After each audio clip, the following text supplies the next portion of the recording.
மறைக்கப்பட்ட உண்மைகளை வெளிச்சத்திற்கு கொண்டுவரும் உங்கள் மக்கள் வெளிச்ச செய்திகள். வணக்கம். கிராமத்து அரசு பள்ளியில் கொண்டாடப்பட்ட சமத்துவ பொங்கல் கொண்டாட்டம். கள்ளக்குறிச்சி மாவட்டம் திருக்கோவிலூர் அருகே உள்ள பாடியந்தல் கிராமம்.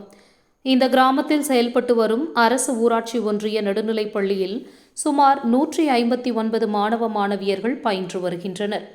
அரசு பள்ளியில் சமத்துவ பொங்கல் நிகழ்ச்சி வெகு விமரிசையாக கொண்டாடப்பட்டது. கிராமத்தில் உள்ள அரசு பள்ளியில் சிறுவர் சிறுமிகளுடைய நடனம் விளையாட்டுப் போட்டி நிகழ்ச்சியோடு பொங்கல் சிறப்பாக கொண்டாடப்பட்டது. பள்ளியில் பணியாற்றிய ஆசிரியர்கள் பொங்கல் வைத்து குலவையிட்டு சமத்துவ பொங்கலை கொண்டாடினர். கிராமத்தில் அரசு பள்ளியில் பொங்கல் நிகழ்ச்சி விமரிசையாக கொண்டாடியது மாணவர்கள் மத்தியில் மகிழ்ச்சியை ஏற்படுத்தியது.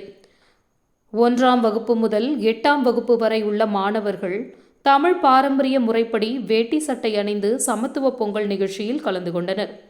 தூய்மை பணியாளர்களுக்கு பொங்கல் பரிசு அரசு பள்ளியின் சார்பில் வழங்கப்பட்டது என்பது குறிப்பிடத்தக்கது. செய்திகளுக்காக மக்கள் வெளிச்சம் கள்ளக்குறிச்சி மாவட்ட செய்தியாளர் முருகன். நன்றி.